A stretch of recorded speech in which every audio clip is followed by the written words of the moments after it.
Halo teman-teman semua, perkenalkan namaku Zahid. Di channel YouTube ini biasanya aku bikin video soal pengembangan diri, produktivitas, dan teman-temannya. Nah, salah satu aspek terpenting dari itu adalah teknologi. Karena sekarang apa yang kita gunakan sehari-hari itu seperti perpanjangan diri kita, dan ini punya kekuatan yang lebih dari cukup untuk mendikte jalannya hari kita itu seperti apa. Video ini juga sejalan dengan terbitnya seri iPhone 13, di mana di situ juga ada iPhone 13 mini yang katanya itu adalah bisa jadi iPhone mini seri terakhir sebelum ditiadakan lagi di barisan berikutnya. Pada video kali ini aku akan membagikan pengalamanku kurang lebih 1 tahun ke belakang ini pakai iPhone 12 mini. Kalau misalnya teman-teman berpikiran untuk beli iPhone yang mini atau yang tidak, semoga video ini bisa jadi referensi yang membantu keputusan teman-teman. Bagi yang punya waktu terbatas, kesimpulan dari video ini adalah aku hampir tidak ada masalah dengan apapun itu dari iPhone 12 mini ini kecuali dengan baterainya. Jadi selain baterainya itu aman, oke-oke aja. Seri iPhone yang aku gunakan adalah iPhone 12 mini yang 128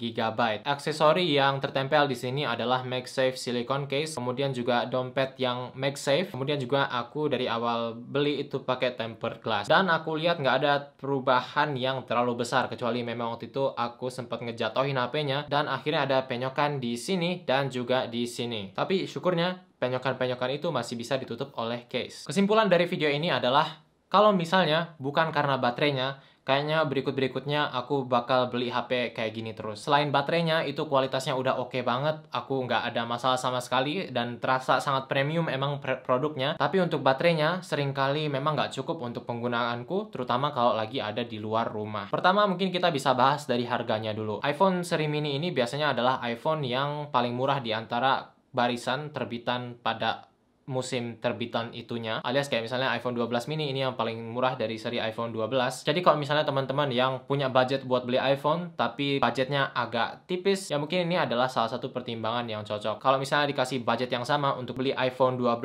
Pro saja atau iPhone 12 mini dengan AirPods atau AirPods Pro, pasti aku bakal milih opsi yang kedua. Kemudian ukurannya. Ukurannya ini sangat cocok bagiku, aku sangat menyukainya, tidak ada masalah sama sekali. Bisa dilihat ini tuh kayak muat banget di tangan dan sangat nyaman untuk digenggam. Kemudian juga di sini kalau misalnya ada aksesori MagSafe, itu biasanya paling keren terlihatnya di iPhone 12 mini karena ukurannya tuh kayak pas-pas aja gitu. Ini juga sangat nyaman kalau misalnya kita pengen kemana-mana terus pengen dimasukin ke kantong. Dan kalau misalnya di tempat umum juga kadang-kadang nggak tahu kenapa ada orang juga yang nggak mau terlalu iPhone-nya itu kelihatan. Dan ya kalau misalnya teman-teman tipe yang mau pakai iPhone tapi pengen kayak diam-diam gitu, ya mungkin ini bisa jadi iPhone yang cocok. Kemudian displaynya, layarnya menurut aku ini udah oke banget. Meskipun ini iPhone-nya kecil, tapi setelah pakai selama 2-3 bulan itu nggak kerasa lagi kecilnya. Ini udah seperti ukuran normal di kepalaku. Kalau misalnya dibandingin dengan handphone yang lebih besar samping-sampingan, memang kelihatan banget bahwa ini adalah handphone yang sangat kecil. Mungkin yang terasa nggak natural dengan display ini adalah saat mengetik, karena layarnya agak kecil, jadi kadang-kadang aku merasa jempolnya itu harus lebih didempetin. Dan meskipun aku udah terbiasa dengan iPhone mini, ngetik di iPhone yang lebih besar, seukuran iPhone 12 atau 12 Pro, itu rasanya di sana aku bisa ngetik lebih cepat, karena lebih natural aja gitu.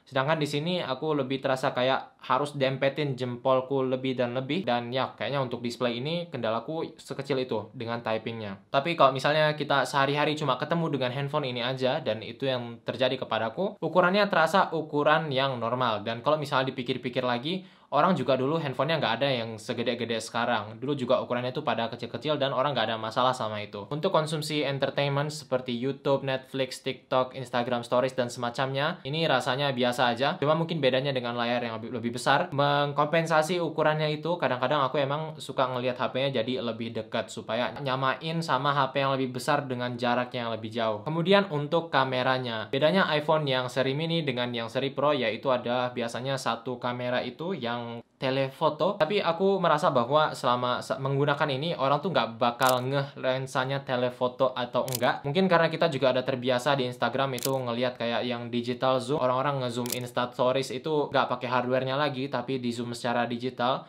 Dan mungkin karena itu kita jadi terbiasa juga ngelihat resolusi foto zoom yang nggak tajam-tajam banget. Bahkan seringkali itu juga terasa lebih natural, dan karena itu aku nggak merasa begitu kekurangan dengan lensa ketiga di iPhone 12 mini ini. Bahkan iPhone ini adalah iPhone yang aku gunakan untuk merekam banyak sekali video day in the life atau vlog di channelku, dan sejauh ini penonton terlihat sangat-sangat menikmatinya. Untuk media sosial oke, kemudian untuk foto apapun itu di keseharian kita juga oke-oke aja. Aku udah bandingin hasilnya dengan iPhone 12 Pro, dan ya memang selain dari lensa ketiga itu gak ada perbedaan yang signifikan, dan dengan perbedaan harganya aku rasa juga ya ini cukup worth it. Kemudian tentu saja kalau misalnya ngomong iPhone mini, itu yang pasti harus dibicarakan itu adalah baterainya. Dan memang aku rasa baterainya ini satu-satunya hal yang gak aku suka dari iPhone 12 mini ini. Kalau misalnya mau beli yang iPhone 13 mini, itu dengar-dengar sih katanya emang udah lebih baik kualitas baterainya. Cuma ya memang kalau misalnya beli suatu HP, aku rasa yang amannya itu misalnya kita dijanjikan baterai 6 jam. Asumsikan baterai itu cuma bisa tahan 3 jam. Baterai ini aman kalau misalnya kita banyak berada di lingkungan yang indoor, kayak mungkin misalnya cuma di kampus aja di mana ada akses banyak ke colokan dinding, atau kita cuma di rumah aja. Dan kalau misalnya kayak gitu ya memang kita kan juga nggak di depan HP itu sepanjang waktu. Nanti pas istirahat bisa dicolok dan balik lagi udah penuh. Cuma ini biasanya kendala kalau misalnya kita ada di luar rumah. Seringkali sekitar maghrib atau sore itu aku jadi terpaksa untuk pulang hanya karena aku takut baterainya habis. Ada juga beberapa kejadian di mana aku nyampe rumah itu baterainya udah tinggal 3-4%. Solusinya untuk ini ya kita harus bawa charger kemana-mana atau power bank kemana-mana, dan itu nggak terlalu convenient bagiku. Kalau misalnya kita cuma ada di mobil atau di pesawat atau di bus aja, memang oke sih kalau misalnya tinggal duduk sebentar kemudian dicolok power bank. Tapi kalau misalnya kita lagi cari belanjaan ke mall atau kita ke suatu taman,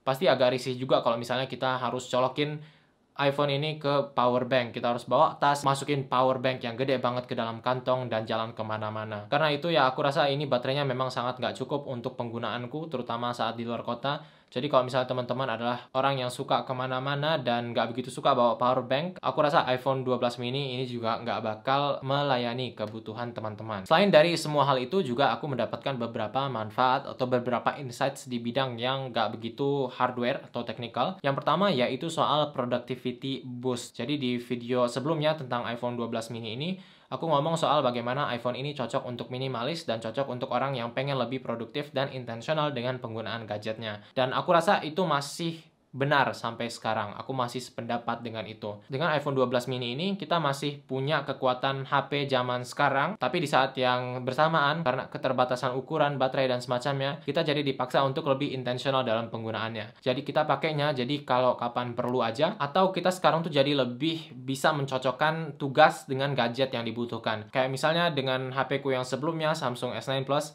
itu aku bisa melakukan hampir apa saja di situ.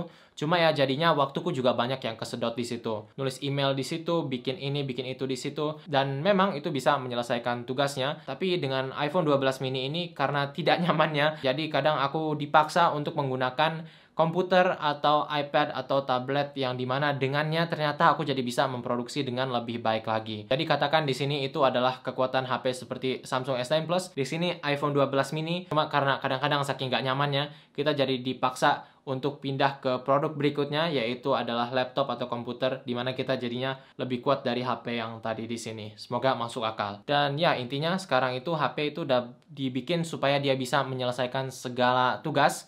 Tapi dengan iPhone 12 mini ini, tugasnya tuh jadi terpecah lagi. Jadi ini tugas HP, nanti yang buat komputer ya di komputer, di tablet, di TV, dan semacamnya. Tapi kalau misalnya teman-teman memang pengen HP-nya itu jadi kayak tempat all-in-one gitu, karena teman-teman masih nabung buat tablet atau nggak begitu suka laptop atau TV-nya, maka memang aku rasa sih yang paling logis itu untuk beli iPhone yang lebih kuat, yang bisa lebih all-in-one. Dan ini juga terbukti dengan screen time-nya, walaupun masih secara relatif tetap tinggi, tapi ini udah lebih kurang dibandingkan dengan zaman dulu aku masih pakai Samsung S9 Plus. Dan mungkin memang screen time-nya jadi terpindah ke laptop atau iPad, tapi ya aku rasa dengan laptop atau iPad aku bisa menyelesaikan tugas yang lebih meaningful dan lebih produktif, dan juga lebih berkontribusi dengan overall well-being-ku. Selain itu juga iPhone 12 mini ini sangat keren aku rasa sebagai fashion statement. Semuanya ya bisa aja dijadikan kayak fashion statement. Cuma kalau yang ini aku merasa ada kayak yang beda aja gitu dari melihat orang-orang yang menggunakannya. Nah, pertanyaannya adalah di masa depan kira-kira aku bakal ngebeli iPhone mini lagi atau enggak. Nah, katanya kan yang iPhone 13 mini ini mungkin iPhone mini terakhir sebelum di discontinue. Cuma andaikan nanti tetap ada, ya semoga aja baterainya udah jauh lebih baik. Kalau misalnya baterainya udah cukup doable atau masuk akal untuk penggunaanku yang di masa depan nanti, aku rasa ya aku cukup tertarik dengan iPhone mini lagi. Tapi ya itu masih spekulasi dan bisa aja pendapatku berubah di masa depan nanti. Terima kasih teman-teman karena sudah menonton video ini. Semoga cukup membantu. Sampai jumpa pada video berikutnya.